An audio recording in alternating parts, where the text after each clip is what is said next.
नमस्ते प्यारे बच्चों, मेरा नाम नवीन सिंह और मैं आपके लिए आज एक बहुत प्यारी कहानी लेके आया हूँ। और हमारी कहानी का नाम है घमंडी का बाग। आपको ये कहानी बहुत ध्यान से सुननी है, बहुत ही प्यारी कहानी है। तो चलिए अपनी कहानी को शुरू करते हैं। देखिए, एक घमंडी था जिसके बाग की ये कहानी है। स्कूल से लौटकर सभी बच्चे घमंडी के बाग में खेलते हैं। एक बहुत ज़्यादा घमंडी था, उसका एक बाग था और बच्चे उसके बाग में खेलते थे। वह बाग नरम हरी घास वाला और बड़ा सुंदर था।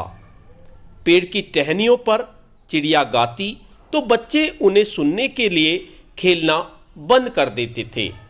यहाँ हम कितने खुश हैं, एक दूसरे से कहते। एक दिन घमंडी वापस आ गया। उसने अपने बाग में बच्चों को खेलते देखा। जब घमंडी आया तो उसने बच्चों को देखा तो उसे बड़ा गुस्सा आया उसको, और वो बच्चों के पीछे दौड़ पड़ा। तुम सब यहाँ क्या कर रहे हो? वह चिल्लाया। सभी बच्चे वहाँ से भाग गए। यह मेरा बाग है और यह सिर्फ मेरे लिए है, घमंडी ने कहा। उसने बाग के चारों ओर एक ऊंची चार दीवारी बनाई। फिर उसके ने सोचा कि बच्चे जिससे यहाँ पर ना आए, तो उसने उसके चारों तरफ एक चार दीवारी बना दी। उसके बाहर एक बोर्ड टांग दिया, बाग में आना सख्त मना है। अब बच्चों के लिए खेलने के लिए कोई जगह नहीं बची, क्योंकि उसके चारों तरफ चार दीवारी बन गई तो बच्चे उसमें नहीं जा सकते थे। घमंडी ने बच्चों का आना बंद कर दिया। बसंत का मौसम आया। सभी जगह छोटे छोटे फूल खिलने लगे, नन्ही चिड़िया चहकने लगी। परंतु घमंडी के बाग में अभी भी जाड़ा ही था। वहां थी केवल बर्फ और ठंडी हवा। हवा ने कहा, हमें ओलों को भी बुलाना चाहिए। फिर क्या था, हर दिन 3 घंटे बड़े बड़े ओले बरसने लगे। घमंडी सोचता जल्द ही मौसम बदलेगा, लेकिन न बसंत आया और न ही गर्मी। एक दिन घमंडी अपने पलंग पर लेटा था। उसे मधुर संगीत सुनाई दिया। एक छोटी सी चिड़िया उसकी खिड़की के बाहर गा रही थी। उसने बाहर झांका तो देखा दीवार के एक छेद से कई बच्चे बाग में घुस आए थे। वे पेड़ों की डालियों पर बैठे थे। पेड़ बच्चों का साथ पाकर बहुत खुश थे। उन्होंने देखा कि अब मेरे पेड़ बहुत खुश हैं। उनकी कलियां खिलखिला रही थी। बाग के एक कोने में एक छोटा सा लड़का खड़ा था।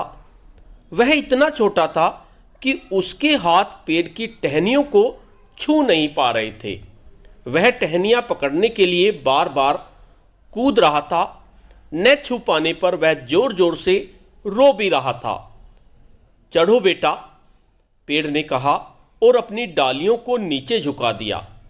लेकिन वह लड़का बहुत छोटा था। यह सब देखकर घमंडी का दिल पिघल गया। मैं कितना बुरा हूं, घमंडी ने सोचा।